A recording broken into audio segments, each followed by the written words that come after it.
الحمد لله الذي هدانا لهذا وما كنا لنهتدي لولا أن هدانا الله وما توفيقي إلا بالله وما توكلي والاعتمادي والاعتصام إلا على الله صلوات الله وسلامه عليه على حبيبنا المصطفى وعلى رسولنا الكريم صلى الله عليه وسلم وعلى آله وصحبه ومن تبعهم بإحسان إلى يوم الدين. اللهم فقهنا في الدين وعلمنا التأويل. اللهم افتح علينا فتوح العارفين بحكمتك. اللهم آتنا الحكمة يؤتي الحكمة من يشاء ومن يؤت الحكمة فقد أوتي خيرا كثيرا وما يذكر إلا أولو الألباب. ربنا زدنا علما ينفعنا ربنا يسر ولا تعسر وتمم بالخير والحمد لله رب العالمين. Baik, muslimin dan muslimat rahimakumullah. Alhamdulillah Allah izinkan kita walaupun raya tapi masih boleh. Alhamdulillah raya tak ada.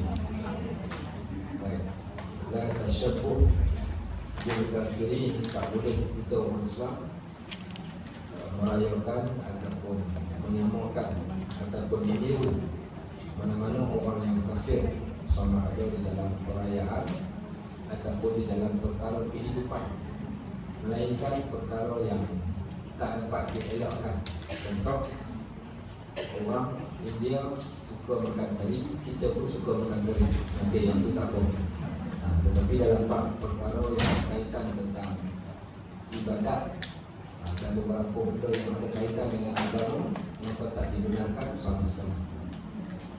Kalau siapa pernah baca kitab Syama'il Muhammadiyah, dalam tu diceritakan tentang rambut Nabi SAW. Nabi SAW ni rambut dia panjang sampai ke paras bahu yang disebut sebagai Jummatul. Kemudian pada bahagian kiri dan kanan rambutnya dinamakan Wafratul sampai ke paras telinga. Kemudian pada bahagian hadapannya dibiarkan rambutnya terurai pada bahagian dahinya. Pada peringkat awal, karena rambut baginda SAW adalah ikal mayang. Macam mana ikal mayang? Ikal mayang seluar ringgi berkaki ayam. Itu dialog cerita berarti.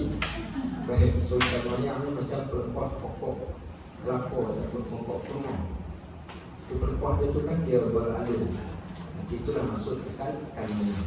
Maka rambut Nabi SAW seorang lelaki yang mempunyai rambut yang beralur. Kemudian bila Nabi SAW dia tengok orang musyrikin Mekah, dan juga dia tengok iaitu di kalangan ahli kitab buat ataupun mempunyai rambut yang hampir sama dengan Nabi SAW, maka baginda tak mahu kalau ada orang samakan rambut dia dengan orang bukan Islam. Jadi Nabi SAW dia telah belahkan rambut baginda pada belahan tengah. Dibelahkan rambut dia ni pada belahan tengah.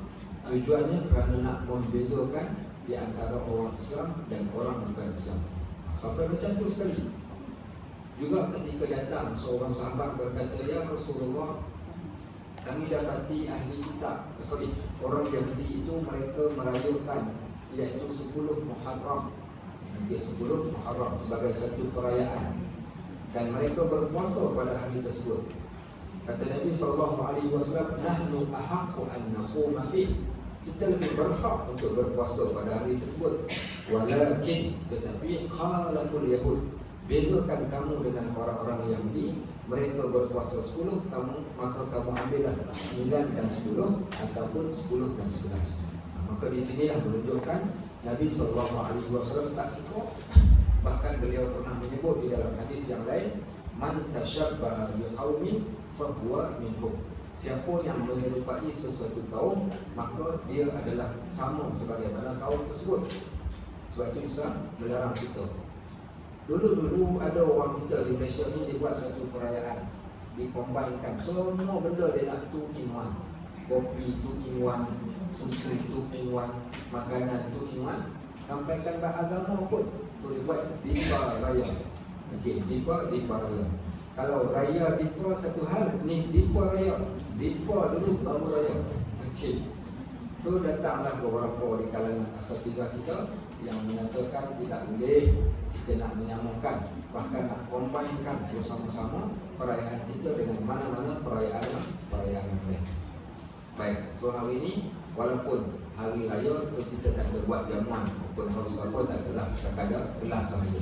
Masa apa? Masa tak nak sama dengan orang India. Orang Hindu. Sama beri, kita dah cerita tentang faedah yang pertama hari itu, iaitu satu nasihat wasiat Hatim Al-Asam. Dan kita masuk pada nasihat dia yang kedua. Okey, nasihat dia yang kedua. Setelah ditanya oleh guru dia ni apa yang dia dapat, dia dah jawab dah yang pertama. Sekarang dia jawab pula yang kedua. Dia kata sesungguhnya aku ni melihat sekalian makhluk ini sentiasa ikut kehendak nafsu mereka. Bukankah Allah Subhanahu wa taala sebut inna nafsa la ammaratun bisu. Nafsu ni sentiasa ajak kita ni pada benda yang jahat. Setiap masa ada saja kita katakan bintasan kat dalam hati manusia ni yang suruh kita buat benda yang tak baik.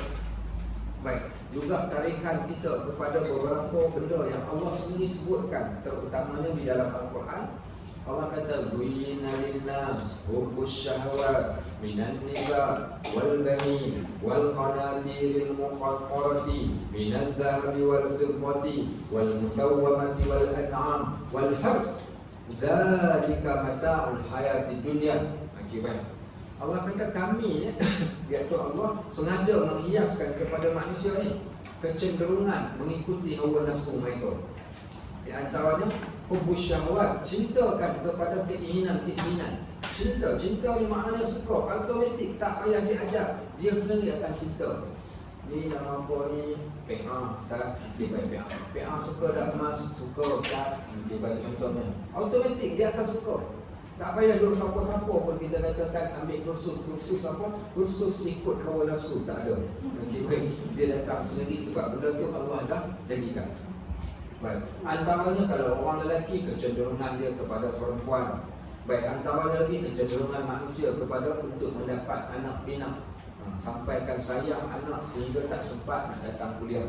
Baik, sayang anak sehingga kan kadang-kadang anak menjadi asbab kita tinggalkan solat, anak menjadi asbab kita pergi ke dalam neraka. Baik, wal khanatiril muqamparah. Allah kata ada lagi kesukaan manusia. Allah tak kata sukakan emas dan perak, tapi Allah kata timbangan emas dan perak. Sebab tu ayat Quran ni masya-Allah amat mendalam. Amat mendalam maksudnya Allah tak kata manusia suka emas biasa, tapi timbangan emas. Kita waktu mula-mula baca terjemahan, macam mana manusia suka dekat timbangan emas? Hari ni baru kita faham. Ada orang dia gila macam mana 24 jam dia akan duduk di hadapan skrin komputer ni. Apa dia buat? Dia tengok harga emas naik, harga emas turun. Dia main saham emas, dia simpan emas. So dia kena tengok harga yang ketika harga turun dia beli, kemudian harga mahal dia jual. Sampai ke harga emas pun menjadi tarikan, menjadikan seseorang tu boleh lalai. Tak percaya kita lah bila kita pergi dekat Maidin Aikro ni. Pergi dekat Maidin, bila sampai dekat Maidin ni, kita lalu di antara Habib Jewel ni dengan sebelah kanan itu ada satu lagi kedai emas Melayu. Lalu kat situ apa yang tuan-tuan tengok? Cerita betul-betul. Tengok apa? Tengok harga emas. Nak beli ke tak beli pun, tapi seronok tengok. Itu yang kata tu. Bagaimana Allah campakkan. Okey. Silakan. Yang orang paling jauh ni. Okey, baik. Ada lagi Assalamualaikum. Okey, baik, sama boleh. So, itu tarikan manusia. Al-Qanatiril Muqamparah ni timbangan emas. Timbangan emas. Saya ingat kita waktu kita kecil-kecil dulu, nenek datang. Mak kita tengah solat dengan tu adik dia. Nenek kita datang, dia kata, jom kita pergi ke Pekan Hari. Nenek kita suruh bawa kita pergi ke Pekan Hari. Datang jalan dengan nenek. Sampai dekat kedai emas ni, dia lalu kat kedai emas, dia tengok. Dia kata sekejap, kita singgah sekejap. Apa dia buat? Lepas dia tengok, dia berkenan. Keluarkan sekejap. Okey, Cina tu pun keluarkan emas tu. Kemudian bila dia tengok, dia belek sana, dia belek sini, dia buka gelang dia. Apa dia kata? timbang tengok. Kalau tolak yang ni berapa nak kena tambah. Last kali beli tak beli pun, tapi seronok. Yang kata manusia ni ada saja tarikan dia. Wal musawwamati wal an'am, antaranya stable kuda. Ada orang gila stable kuda. Baik. Kemudian binatang ternak yang dia bela. Orang Arab hari ini sampai ke satu tahap dia bela kambing. Dan tak tahu dah hilang punca. Dulu orang bela kambing, orang nak makan daging. Tak apa. Saya ceritakan kuliah saya 2-3 hari yang lepas. Saya tak tahu pasal apa bapak saya bela kambing dulu. Dia bela kambing dalam 4 ke 5 ekor, tak banyak pun. So setiap hari mak saya akan bawa kambing ni pergi tambak lah kat tepi hutan ni. Baik, kadang dia sekelek kali dengan mak kita sekali. 4 ekor bawa seorang. Bayangkan tengok, pus tadi. Rupanya dia bela kambing zaman dahulu sebab senang. Besok kalau dapat baby baru, nak akikah dah kambing. Nampak orang dulu, dia punya pepandangan jauh. Ada orang dulu dia bela lembu dengan bela kerbau. Tahu kenapa bela lembu, bela kerbau? Ya, nanti anak nak kahwin senang, dah lembu dah nak selek. Tu yang kata orang dulu tu. Orang hari ni dia bela binatang ternak ni tapi untuk berbangga. Di Dubai, di Saudi dia bela kambing biri-biri yang berwarna putih. Dia jaga bulu dia tu sampai tak tercemar sedikit pun. Kambing bertukar menjadi pet. Jadi binatang peliharaan yang bukan untuk dimakan tapi untuk seronok. Kemudian apa dia buat? Digantungkan kalungan emas di leher kambing dia, di kaki kambing pun dia letak gelang emas. Sampai hari ni ada macam orang yang macam tu. Baik. So Allah kata apa? Zalika mata'ul hayatid dunya. Semua benda ni seronok. Seronok di dunia. Wallahu khairun, di sisi Allah lebih baik, wa husnul ma'ab, dan sebaik-baik ganjaran. Kalau kamu duk tengokkan kepada dunia ni, kita duk rasa dunia ni seronok. Tapi bila mana kita pergi ke akhirat dan pandang pada akhirat, yang di akhirat itu lebih seronok. Walakinnahum la yafqahun, tapi manusia ni sampai bila-bila pun dia susah nak faham benda ni. Baik, termasuk kita yang bercakap ni. Baik, sahabat-sahabat rahmatullah. Faham balik? So dia kata manusia ni sentiasa ikut kehendak nafsu mereka. Kehendak nafsu. Nafsu ni keinginan yang ada kat dalam dada. Dan bersegera menunaikan apa jua kehendaknya. Apa saja yang hati teringin, dia akan cepat-cepat buat. Okey, baik, kita pergi ke Penang. Okey, nasihat yang ke-15. Faham? Okey, nasihat yang ke-15. Pergi ke Penang ada urusan. Saya ada tiap-tiap tahun saya ada ceramah tahunan di Penang. Ada orang akan ikutlah. Biasa tahun ni pun ada minggu depan. So bila pergi ceramah di Penang ni, lepas ceramah saya nasi kandar. Pagi besok lepas kuliah subuh nasi kandar juga. Satu hari ni pergi tengok beratur nasi kandar kapitan. Ni antara nasi kandar yang ramai orang beratur ni dekat 500 juta nak makan nasi kandar ni. Orang sanggup beratur. Pasal apa? Pasal itu yang kata nafsu ni. Beratur lah. Beratur 15 minit dapat nasi, duduk. Meja pun share-share. Tengok ada seorang duduk seorang-seorang dia tanya dia, dari mana makcik? Daripada KL. Datang kursus ke? Tak. Datang makan nasi kandar. Daripada mana tadi? Daripada KL. Tapi tidur di mana? Dia kata tak tidur. Datang makan, tu balik semula ke KL. Ada orang yang macam tu. Tu pergi dekat asam pedas Bukit Cina tu, asam pedas power berdesing dia punya pedas tu. Baik, jumpa orang tanya daripada mana. Sama juga daripada KL, semata-mata datang nak makan asam pedas sahaja. Kita sanggup buat, pasal apa? Hati nak, hati suka. Baik, pergi ke Batu Pahat pula, nasi biryani kambing 40 hari. Nasi kambing 40 hari dia. Saya duk ingat, kambing 40 hari ni boleh makan dah kau. Pokoknya bukanlah kambing 40 hari dia selek. Kita salah faham. Pokoknya kambing tabligh. Kau orang tabligh kan dia keluar 40 hari kan. Okey. Pergi tengok kat sana, subhanallah. Orang bukan orang Batu Pahat, orang daripada tempat-tempat yang jauh yang lain. Maka kalau apa saja hati kita lenak ni, nescaya kita sanggup bersegera dan kita tunaikan. Baik, lalu aku memikirkan firman Allah yang berbunyi, disebabkan kecenderungan manusia macam tu, aku pun teringat akan firman Allah. Dan inilah yang dimaksudkan oleh Ibnu Abbas radhiyallahu anhu. Ibnu Abbas bila ditanya kepada beliau, apa maksud zikir bagi engkau wahai Ibnu Abbas? Ibnu Abbas kata zikir bagi aku ni, dia kata, adalah bila mana aku buat sesuatu benda, aku akan ingat firman Allah. Itulah zikir. Kita duk ingat zikir ni orang sebut subhanallah, subhanallah, subhanallah, subhanallah, subhanallah, astagfirullah, astagfirullah, astagfirullah. Kita duk ingat itulah zikir. Ibn Abbas kata tak. Zikir bagi aku ni bila dia buat sesuatu benda, dia akan ingat firman Allah tentang benda tersebut. Yang itulah tanda orang yang sentiasa ingat kepada Allah yang disebut dalam ayat wal wa yazkurunallaha qiyaman. Dia boleh ingat Allah ketika dia berdiri, ketika dia berurusan, ketika dia bekerja, wa qu'udan, ketika dia sedang duduk, wa 'ala junubihim, sampaikan waktu tidur dia ingat Allah. Ingat dalam arti kata apa?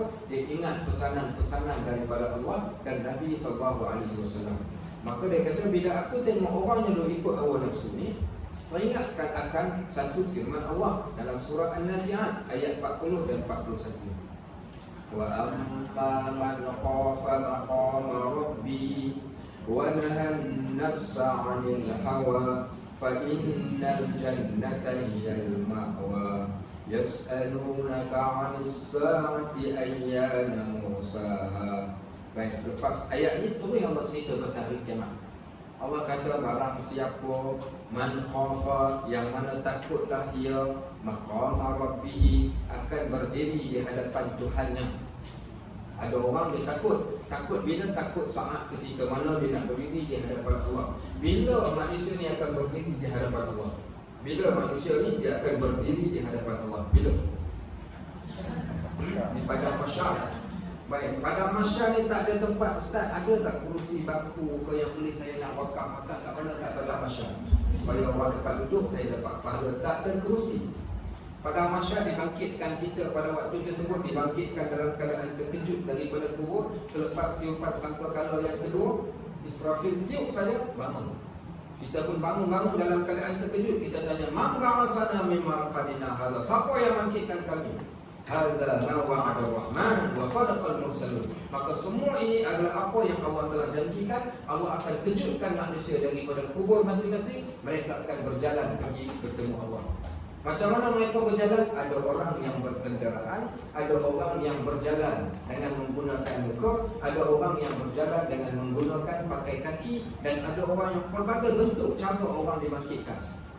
Allah cerita, wasiqal ladzina taqaw ilal jannati zumara hatta idza ja'uha futihat abwabuha faqala lahum qadranatuha salamun alaikum. Baik, ada manusia ketika dia dibangkitkan daripada kubur, dia dibangkitkan dalam keadaan dibawa dengan berkenderaan.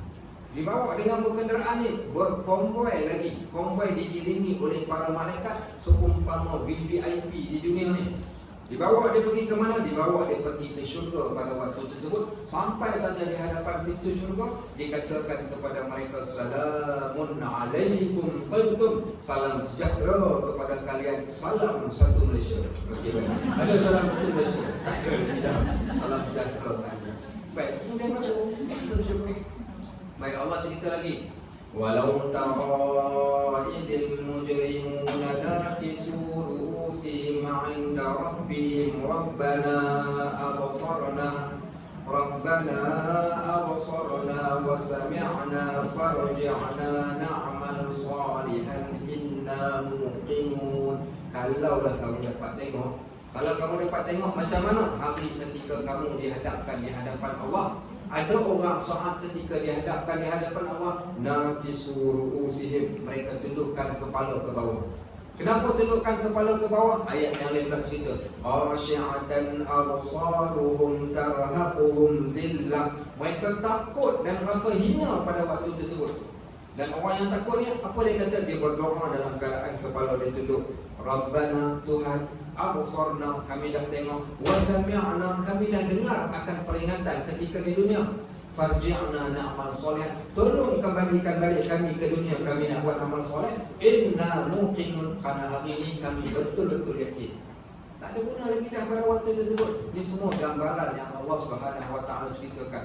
Orang yang beriman pula macam mana?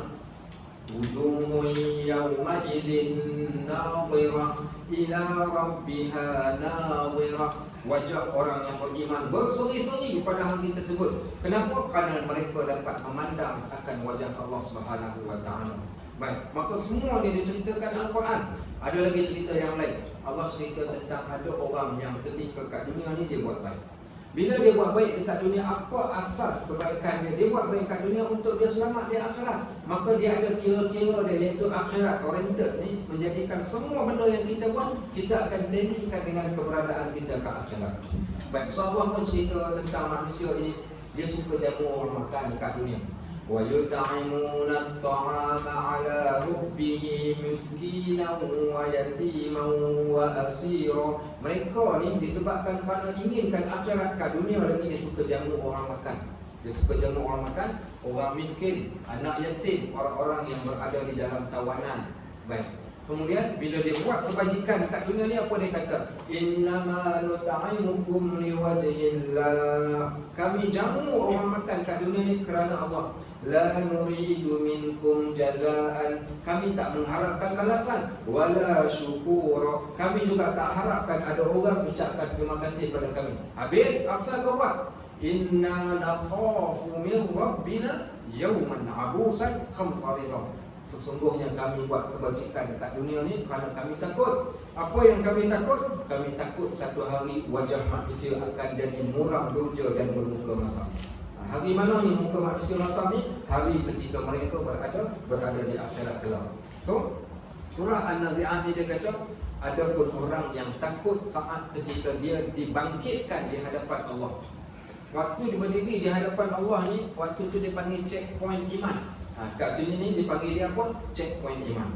Waktu checkpoint iman ni, macam mana keadaannya? Allah akan memerintahkan pada waktu tersebut seluruh makhluk ini untuk turun sujud kepada Allah. Maka orang yang beriman yang sentiasa rukuk dan sujud ni, mereka akan dapat turun rukuk dan turun sujud kepada Allah Subhanahu wa taala. Adapun orang munafik dan orang kafir, mereka takkan mampu. Allah jadikan mereka keras lutut kaki dia sehingga dia hanya sekadar menundukkan kepala sahaja pada waktu tersebut. So, ketika saat berdiri di hadapan Allah, baik, pada waktu tersebut mereka adalah orang yang takut akan berdiri di hadapan Tuhan. Baik, maka dan ia menahan nafsu daripada kehendak-kehendaknya. Disebabkan kerana dia takut pada hari ini, maka dia pun tahan nafsu dia daripada ikut keinginan jiwa hati dia ni. Dan apa Allah berikan? Allah kata fa innal jannata hiyal ma'wa. Maka diberikan kepada mereka iaitu satu syurga. Syurga apa? Iaitu syurga ma'wa, satu tempat yang sebagai tempat tinggal mereka. Kat mana tempat duduknya syurga ma'wa ini? Bukan ma'wa lain, ma'wa. Okey. Ma'wa ni berada atas daripada Sidratul Muntaha. Okey, kami baca kebetulan tafsir baru ni surah Quran cerita tentang Sidratul Muntaha ni, surah An-Najm. So dalam surah An-Najm diceritakan tentang ada satu pokok di atas langit yang ketujuh, ada satu pokok. Pokok ini dinamakan pokok Sidrah. Sidrah ni satu pokok yang ada batang. Al-Muntaha, pokok ataupun tingkat yang last sekali di atas langit sana. Dan pada pokok tersebut terdapatnya bunga yang mana terdapatnya daun itu seumpama telinga gajah. Besarnya daunnya. Kemudian atas lagi daripada pokok tersebut itulah terdapatnya satu syurga yang dinamakan Jannatul Ma'wa, syurga Ma'wa. Baik. Maka daripada ayat yang kita bacakan ini, dapatlah kita fahami orang yang takut akan Allah, nescaya Allah akan berikan kepada mereka satu syurga, dan syurga ini dinamakan syurga Ma'wa. Baik, ada satu lagi ayat yang lain di dalam Al-Quran. Allah Subhanahu wa taala juga menyebut wa amma man khafa maqama rabbih jannatan. Kepada sesiapa yang takut akan saat berdiri di hadapan Allah, takut kepada Allah ni, maka diberikan kepada dia jannatan, dua syurga. Dua syurga akan diberikan kepada orang yang takut akan Allah Subhanahu wa taala. Baik. Okey. So pengajaran daripada ayat ini, apa kita nak kata? Okey, apa yang kita nak kata adalah penting bagi setiap di antara kita ni kena ada rasa takut. Setiap orang di antara kita kena ada rasa takut, dan salah kalau dia ikut kata-kata orang yang bodoh ataupun orang yang ikut hawa nafsu. Dia akan kata apa? Dia akan kata kita enjoy. Kalimah kita enjoy ni lah jahanamkan kita. kita enjoy dalam hidup. Bila enjoy dalam hidup, dia tak akan rasa takut. Dia tak akan rasa takut pasal dia enjoy. Sebab tu kita katakan carilah sesuatu benda yang boleh mendatangkan kegerunan pada hati. Sebab tu ada orang datang tanya soalan, dia kata, Ustaz, saya dah pencen, jadi ilmu apa saya perlu belajar? Sekarang ni saya dah belajar dah, saya belajar taranum.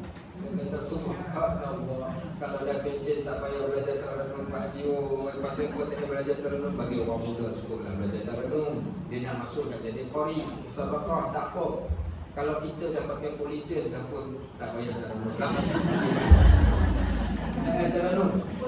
Habis ilmu apa yang paling terbaik? Umur 60 tahun ni usia terakhir. Tu peringkat terakhir, last chance Allah bagi dekat kita. Umur 60 tahun. So apa yang paling terbaik? Carilah ilmu yang boleh menghasilkan rasa zuhud dan takut pada Allah. Tunggu, kalau umur 20 tahun, 30 tahun, lain cerita. Tapi kalau dah 60 tahun, carilah masa-masa ataupun ilmu ataupun mana-mana para asatizah yang boleh menghasilkan rasa zuhud dan takut pada kita. Tapi kalau 60 tahun duk cari ustaz yang boleh menjadikan kita gelak, ketawa, berdekah-dekah, yang tu kita ada masalah. Sebab tu saya tak pokok. Dah time gurau tak ada masalah, kita gurau juga sikit-sikit kadang kalau nak ceritakan. Tapi jangan sampai daripada awal sampai ke akhir dan menjadi hobi kita. Saya suka ustaz ni kerana dia pandai buat lawak, kita ada masalah. Sebab agama ni kena ada benda yang menakutkan dan menggerunkan kita. Selagi ada rasa takut ni, kita akan selamat. Kenapa? Kerana di sana ada satu hadis kursi, firman Allah Subhanahu Wa Taala di dalam hadis tersebut yang disampaikan kepada kita melalui lidah Nabi Sallallahu Alaihi Wasallam. Apa kata Nabi? La yajma' bainal 'abdi khawfain wala amnain. Aku takkan kumpulkan kepada hamba-hamba aku ni yang hidup di dunia ni dua kali rasa takut dan dua kali rasa seronok ataupun aman. Man khafani fid dunya, siapa yang takut kepada aku di dunia ni, amantuhu yaumal qiyamah, aku akan amankan dia ketika berada di hari akhirat. Sebab tu penting takut ketika berada di dunia. Takut dekat dunia, insya-Allah di akhirat tenang-tenang sahaja. Man amani fid dunya, siapa yang rasa tenang ketika kat dunia, tak takut langsung. Cerita neraka tak takut, cerita dosa tak takut, baca ayat Quran pun tak lut. Maka akhaftuhu yaumal qiyamah, di akhirat kami akan takutkan dia. Bukan sekadar di hari akhirat, nak mati lagi dah takut. Kalau siapa rajin perhatikan saat ketika kita melihat ada orang yang nak meninggal dunia, ada orang yang ketika nak meninggal tu dia bunyi dengan suara yang kuat, dia punya meraung ni. Ada yang melipat tangan ke kanan ke kiri, gelisahnya dia. Kenapa dia gelisah? Allah dah mulakan takutkan dia saat sebelum dia mati. Nak mati ni, Allah bukakan satu skrin di hadapan dia. Bila dibukakan skrin ni, dia akan dapat tengok. Yang pertama, dia tengok kisah silam dia yang lampau. Baik, kemudian Allah dah bukakan sedikit, iaitu alam barzakh dan alam akhirat. Dia dah langkah, dah selangkah, dan dia dapat tengok ada benda yang tak dapat dilihat oleh orang yang masih lagi hidup, yang belum sampai ajal mereka. Dia tengok satu-satu. Sebab tu kadang-kadang ada orang nak mati, dia cakap benda yang pelik yang kita tak faham. Kenapa? Kerana dia dah ditunjukkan di hadapan dia, dia rasa takut. Sebab tu ketika mana nyawa ditarik ni, Allah akan berkata, Allah cerita dalam Al-Quran siap-siap. Sebab tu baiknya Allah dia dah cerita, semua dah cerita dah, kita saja yang tak tahu. Apa kata Allah? Kalla, jangan macam tu wahai hamba-Ku yang berani sangat ni, yang tunjuk hero sangat, yang tak takut ni. Ingat, idza balaghatit taraqi, ketika nyawa kalian sampai ke kerongkongan. Idza balaghatit taraqi wa qila man ra, pada saat itu nyawa engkau akan ditarik bermula daripada hujung kaki naik sampai ke bahagian dada sampai ke kerongkongan. Waktu itulah malaikat akan berkata kepada dia, wa qila man ra, capilah cari siapa orang yang boleh menjampi engkau. Pergilah cari doktor yang paling terbaik yang boleh mengobati engkau. Dulu engkau pergi dekat kampung Pangkalan Batu, kau minum air ajaib. Sekarang juga kau pergi dekat kampung Pangkalan Batu. Siapa pernah minum? Pernah minum? Pernah. Dapat? Pernah minum. Okey baik. Saya pun pernah minum. Okey baik. Saya berapa betul datang daripada Kedah tadi. Ada kat rumah malam ni? Ada? Ada apa? Kita pun nak datang. Tak ada lah tanya ada apa datang. Sebab dia dah datang. Dan kita bawa kawan. Kita pun tanya pasal rupanya Dia datang nak pergi minum, dia kata daripada Kedah tu orang tahu cerita. Saya tak tahu lagi waktu tu. Tanya orang tak tahu. Biasanya bab-bab benda apa viral ni dengan benda-benda mistik ni orang masjid pakai. Telefon Bilal masjid. Bilal tahu kat mana? Oh, dia kata senang saja. Ustaz naik kereta tu saja, belok kanan, jumpa. Okey, pergilah pokoknya ramainya orang. Air dinamakan air ajaib. Okey, baik. So ajaib lagi kita sekarang. Kata ajaib dah habis dah pun. So mereka kata pergilah cari air ajaib. Apa yang kau boleh minum? Okey, dulu kau ingat kau pergi dekat Gangsa, pergi buang batu tarang kau. Sekarang juga kau pergi. Okey, baik. Ada Gangsa ada kan. So waktu dengan Rab, Allah tanya siapa yang boleh jamping kau ni? Wa dhanna annahu firaq. Waktu tu dia dah tahu dah dia akan mati. Dia sendiri tahu dia memang mati, aku sekejap lagi aku dah nak mati dah. Wal tafatis saqu besar, kaki dah mula menendang. Ila rabbika yawma idzin masaq. Kejap saja lagi dia tahu dia akan dibawa bertemu Allah. Dan ditengking dia malaikat tengking. Malaikat kata fala saddaqa wala sala. Engkau ni dia kata orang yang tidak pernah pun percaya akan hari ini. Wala salla, engkau juga orang yang dua pandangan. Yang pertama orang yang tidak menghubungkan silaturahim, yang kedua orang yang tidak solat. Walakin kadzdzaba, bahkan engkau mendustakan hari akhirat. Wa tawalla, dan engkau berpaling daripada hari akhirat. Sekarang kami akan bawa engkau pergi ke hari akhirat. Dan itu beberapa keadaan. Bila kita baca ayat-ayat ni semua ni, ayat yang menakutkan dan menggerunkan kita. Gerun dekat dunia, insya-Allah selamat dekat akhirat. Sebab tu carilah ilmu yang boleh menghasilkan rasa gerun dan takut. Terutama ilmu yang datang daripada Al-Quran. Kankah kita pernah cerita Nabi SAW ada ubat? Agak ada ubat. Agak ada ubat. Ada. Ada ke tak ada? Dia tu. Bukan Nabi SAW jenis orang yang tak makan buah. Ada. Nampak? Kalau saya kata penjaga penjaga masuk, yang kata dia kata tak ada. Dia orang kata Nabi SAW segak rupa parasnya rambut ikan mayang, katalah tak ada ubat. Nabi tak dimamah oleh usia. Maka jawapan kita hadis Anas bin Malik radhiyallahu anhu, lam yatajawaz syaibur rasul illa 14 syaibah. Tak lebih ubat ada di atas kepala Nabi, melainkan jumlah sekitar 14 helai ubat. Ada ubat. Baik, Ibnu Abbas pula kata ma'adatu syaibur rasul illa 20 syaibah. Taklah aku kira ubat ke atas kepala Nabi ni, melainkan aku kira ada 20 helai ubat. So di antara 20 dan juga 14 helai. So kat mana tempat uban ni berada? Di antara belahan tengah rambut Nabi SAW dan pada pelipis dia. Pelipis tu apa? Segmen dia. Pada segmen dia tu ada. Okey, so ada uban. Jumlah 14 ke 20 helai. Baik, akhirnya mereka para sahabat ni tanya kepada Nabi SAW, ya Rasulullah, laqad kunta syiban. Wahai Rasulullah, kami dapati di atas kepala engkau ni ada uban. Apa jawab Nabi SAW? Syayyabatni al-hud, syayyabatni al-waqi'ah, syayyabatni al-mursalat, syayyabatni amma yatasaalun, syayyabatni at-takwir. Kepada aku beruban disebabkan 5 surah daripada Al-Quran. Surah yang pertama surah Hud, surah yang kedua surah Al-Waqi'ah, surah yang ketiga adalah surah Al-Mursalat, surah yang keempat surah Amma Yatasaalun, surah yang kelima adalah surah At-Takwir. 5 surah daripada Al-Quran ini menyebabkan beruban kepada Nabi SAW. Kenapa? Surah Hud.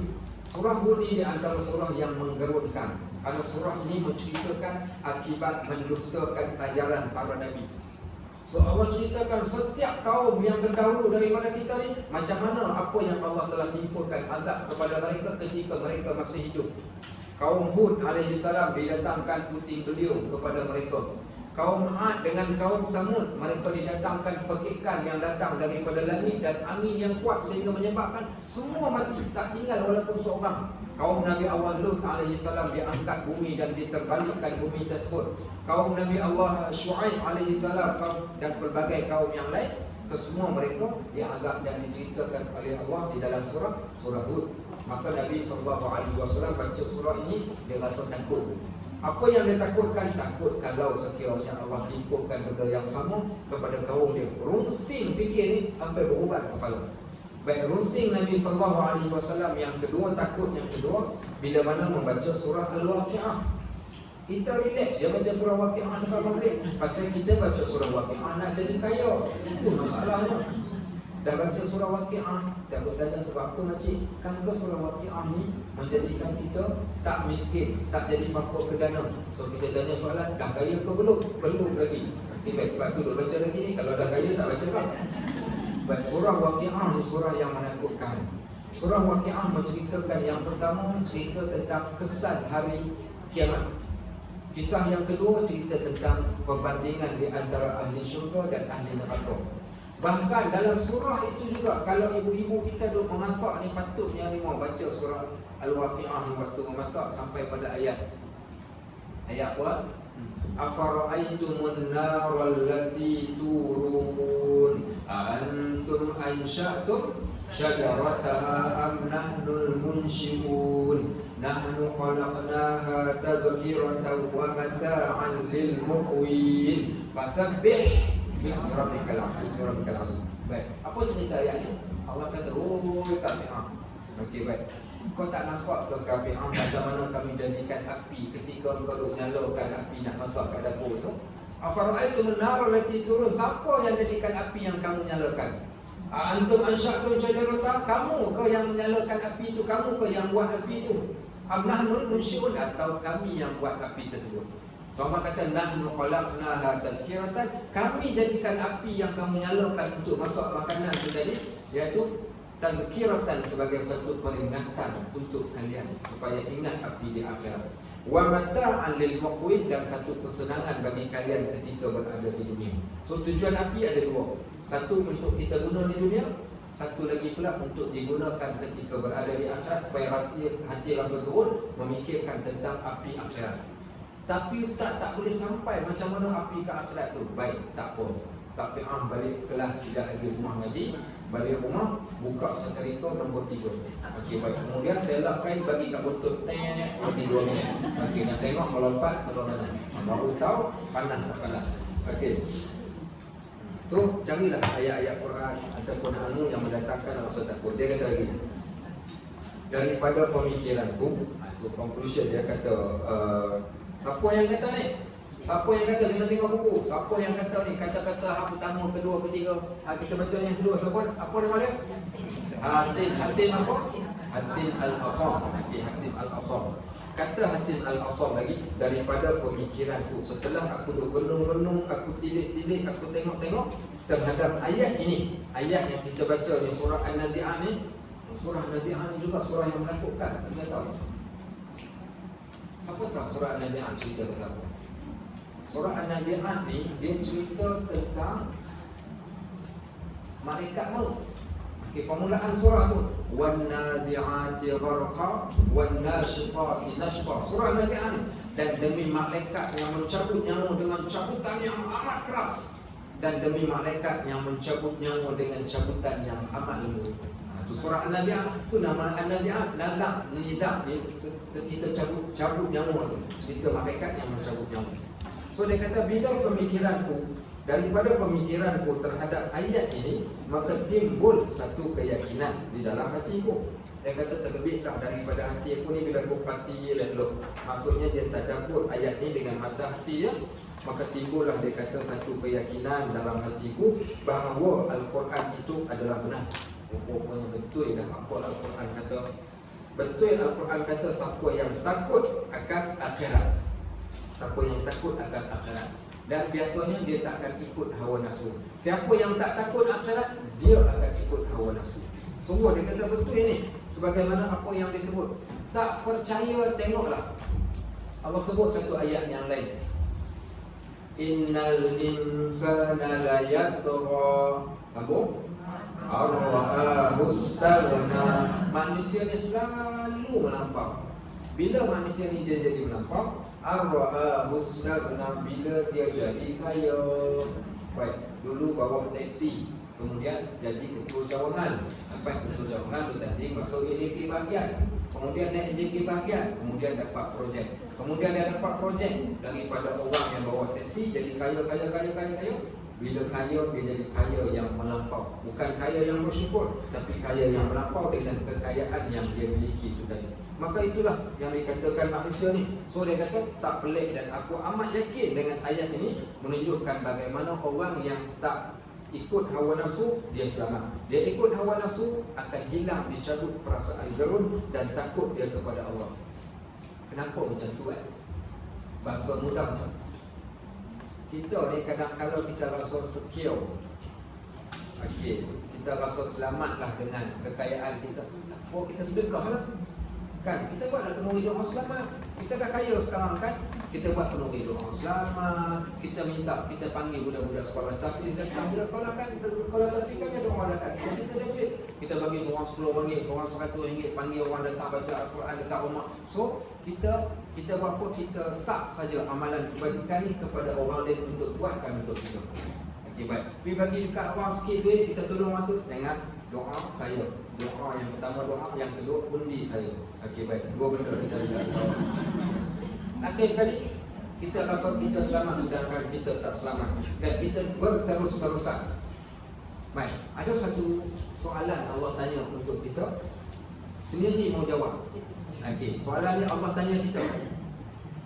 Mufassirin dia cuba jawab, tapi jawapan ni semua berada pada diri masing-masing. Allah tanya soalan ni, ya ayuhal insan, woi manusia keseluruhannya. Okey, orang Kedah bila dia panggil orang, dia panggil woi. So woi ni biasalah ni. Ini bukan kurang ajar, woi ni. Pak Iman panggil, woi imam. Woi imam. Itu biasa. Okey, baik. So Allah Subhanahu wa taala panggil, ya ayuhal insan, manusia. Ma gharraka bi rabbikal karim alladhi khalaqaka fasawwaka fa'adalak fi ayyi suratin ma syaa rakabak. Kalla, Allah kata, wahai manusia, awaklah dengan kalian ni apalah yang menipu dayakan kalian sehingga kalian tak boleh nak taat dan nak patuh pada Allah, nak buat baik kepada Tuhan kalian yang Maha Pemurah ni. Kenapa dia jadi tak boleh nak buat baik ni? Kenapa tak ingat akhirat? Kenapa tak baca Quran? Kenapa tak nak buat ibadat? Apa masalah korang? Allah tanya soalan. Baik, jawapan semua ada dekat kita. Jangan jawab kat sini, takut malu ke orang. Okey, baik, diam-diam simpan. Tapi soalan dia tu ada. Allah tanya kita. Allah tanya kita apa yang menyebabkan. So kita perlu fikir. Tapi yang kata bagusnya para mufassirin ni, dia pegang otak dia untuk fikir. Maka setiap mufassirin, tokoh-tokoh ahli tafsir ni dia jawab. Antaranya Hasan Al-Basri kata manusia ni tertipu dengan hawa nafsu. Macam topik kita cerita ni lah. Manusia tertipu dengan topik hawa nafsu. Datang pula yang kedua, Qatadah pula, tokoh mufassir juga, dia tabi'in. Dia tak sempat jumpa Nabi SAW, tapi dia sempat jumpa dengan para sahabat. Dia berguru dengan para sahabat. Kata Qatadah, dia kata manusia ni terpedaya dengan apa? Terpedaya dengan setan. Betul juga. Manusia terpedaya dengan setan. Baik, kita pergi pula kepada pandangan yang ketiga. Abdullah bin Umar pula tanya, kenapa lah manusia jadi macam ni? Dia kata manusia terpedaya disebabkan kerana Allah Maha Pengampun. Betul tak Allah Maha Pengampun menjadikan manusia terpedaya dengan hawa nafsu dia? Macam mana faham dia? Macam ni. Baik.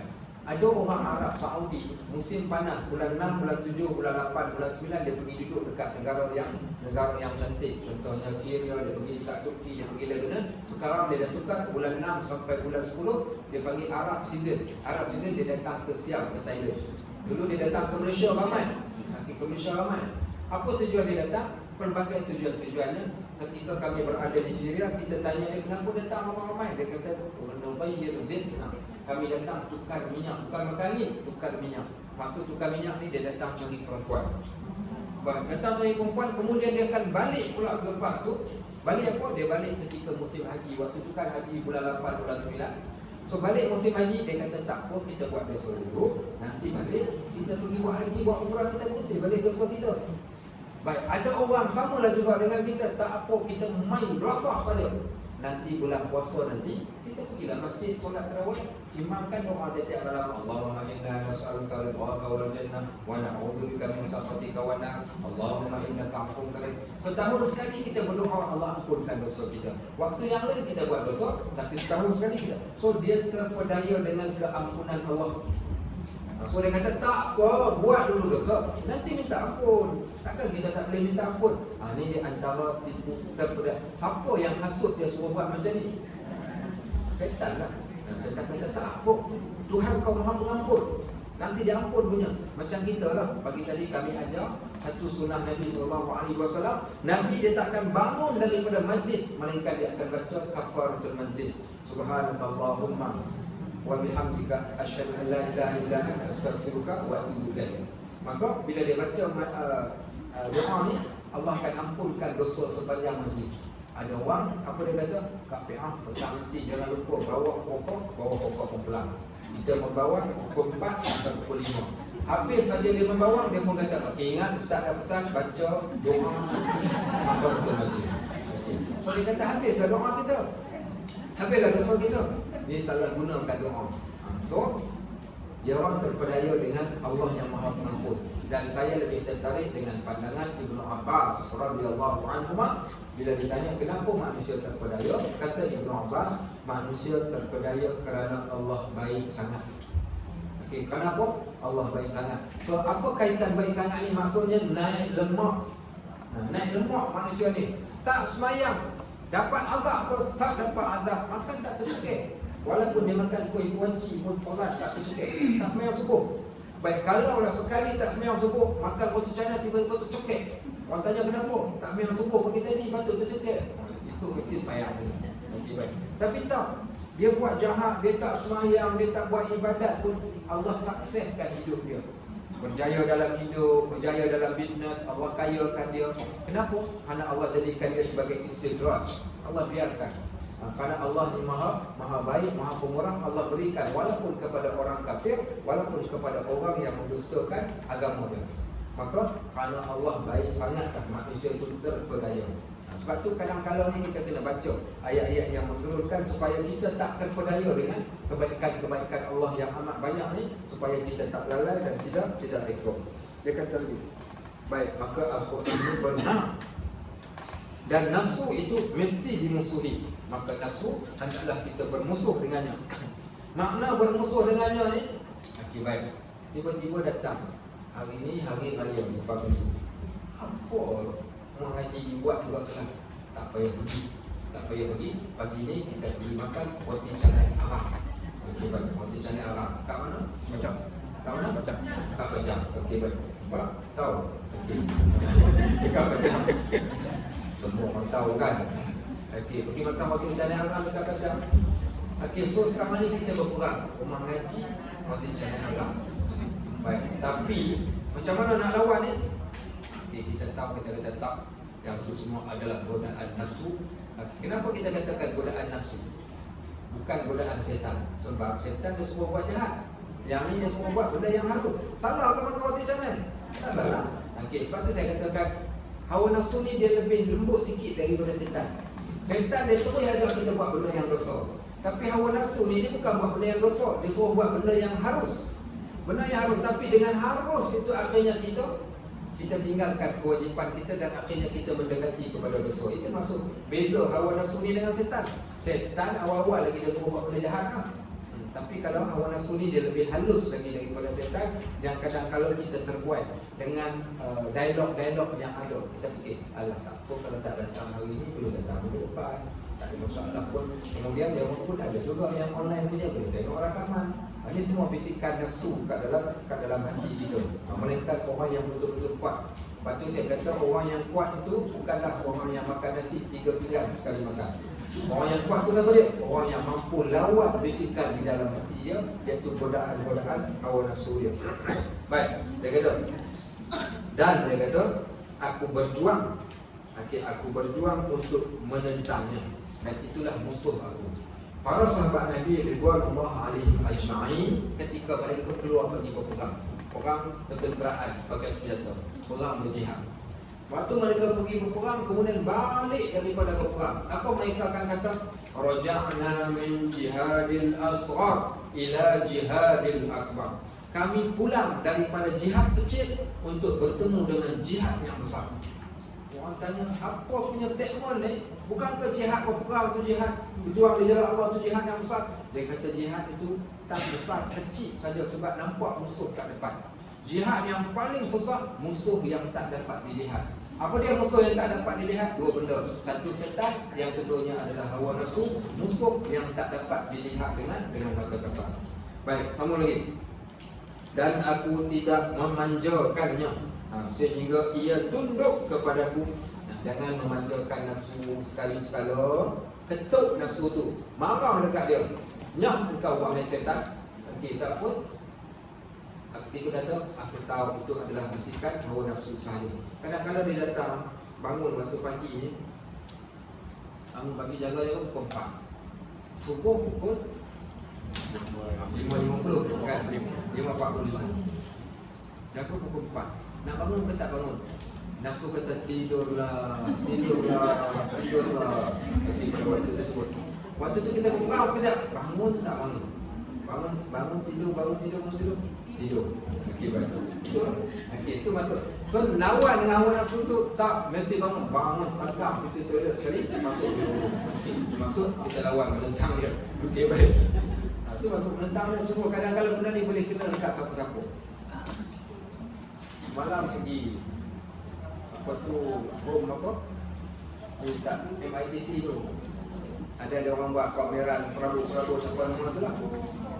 Saya ceramah semalam di Meleket apa nama? Kelemak ni kan nak ikut nak pergi ceramah 5-6 dia tolak dia tu. Tapi sebab duduk kat dalam tu dekat tu 7 baru pulang dari tu nak ceramah kuliah Meleket ni dekat Kelemak sana. Dia pun tengok tilam. Tapi itu macam jenis tilam kita pun duduk sedapnya tilam ni. Dia kata tidur. Dia tiap suruh kita tidur ambil selimut pula. Dia kata subhanallah. Kemudian mengingatkan saya tentang akan satu kisah di dalam kitab Syama'il Muhammadiyah, cerita daripada Sayyidatina Hafsah binti Umar radhiyallahu anha. Hafsah ni isteri Nabi. So Nabi SAW berkahwin dengan dua anak sahabatnya. Yang pertama Abu Bakar, yang keduanya adalah Umar bin Khattab. Maka kedua-dua mereka adalah bapa mertua kepada Nabi SAW. Baik. Satu hari Nabi SAW balik ke rumah Hafsah. Bila balik ke rumah Hafsah kata, aku mempersiapkan tempat tidur Nabi SAW. Biasanya aku lipat 2 kali lipatan. Tapi untuk hari itu saja nak bagi Nabi SAW tidur lebih nyenyak, lebih selesa, aku lipat jadi 4 lipatan. Okay, so Nabi SAW pun tidur. Esok pagi Nabi bangun, Nabi tanya dia, apa kau buat dekat tempat tidur aku, wahai Hafsah? Hafsah kata, tak ada buat apa-apa, aku hanya melipatkan dia jadi 4. Pulangkan dia kepada 2 lipatan, kerana 4 lipatan menjadikan aku sukar untuk bangun. Kalau dah semisal Nabi SAW kena 4 lipatan susah bangun, macam mana dengan kita yang bukan Nabi tidur kat atas? Tilam pula, nama tilam tu selamba. Nama tilam tu dah selamba, memang selamba betul. Selamba tak fikir pun dah, selamba tidur dah tahu. Sebab aku suka nama selamba dia, subhanallah, dia pandai betul. Kreatif orang yang canggih nama tilam tu. Baik, itulah kita, dia katakan Allahu Akbar. Okey, sama balik. So, kita kena menentang hawa nafsu itu tadi dengan perentangan yang sungguh. Dan aku tidak memanjakannya sehingga ia tunduk kepadaku dan ia merasa puas hati dengan tugasnya untuk taat dan beribadat akan Allah Subhanahu wa taala. Maka aku perlu tundukkan hawa nafsu, bukan hawa nafsu yang menundukkan aku. Kita yang kena tundukkan hawa nafsu. Senang ke? Ini bukan satu benda yang senang, bahkan teramat sukar. Even seorang ustaz ke seorang alim ulama pun dia terpaksa berperang juga dengan hawa nafsu dia. Setiap orang ni ada dia punya nafsu yang pelik, yang pelbagai. Seorang yang alim, maka pada nafsu dia ni apa dia? Kecenderungan kepada hubbul jah, cintakan pangkat, cintakan kemasyhuran, cintakan namanya yang disebut, cintakan kepada pengikut. Itu bagi orang yang alim. Bagi orang yang tidak ada, bukan berada pada zon tu, dia hawa nafsu dia yang pelbagai pula. Mungkin makan minum, keseronokan. Dan setiap orang tu tak sama hawa nafsu berbanding dengan orang yang lain. Maka itulah di antara apa yang boleh berlaku kepada kita di kalangan hamba Allah yang dinamakan sebagai manusia. Baik, mau macam ni cerita dia. Tahun depan pun tak habis lagi apa betul pun ni. Baru faedah yang kedua, tak masuk lagi pun faedah yang ketiga. So kita stop kat situ, sambung minggu depan faedah yang ketiga. Tak apa lambat sikit jalan. Tak apa lah. Okay. Ada setengah orang dia nak cepat. Dia kata kita mesti target kita sebulan mesti habis kat buku ni. boleh dalam cepat, tapi itulah dia berjalan, orang pergi ke Balkan, bukan Balkan, dia pergi ke Balkan lah. Travel pergi melawat ke Balkan, ambil satu package. Dia berhenti di setiap negara ni sehari saja, bermalam sehari. Perjalanan 8 negara sekali ini. Orang tak seronok, tapi tak sama dengan orang yang sampai kat satu tempat. Kemudian dia menikmati dulu apa yang ada kat tempat ni. Kemudian baru pindah pergi kat tempat yang lain. Tak apa. Biar kita baca pura-pura, ini boleh enjoy ya? Boleh enjoy. Okey, ada persoalan tanya? Ada persoalan yang nak ditanya? Kalau ada soalan, ada soalan dia.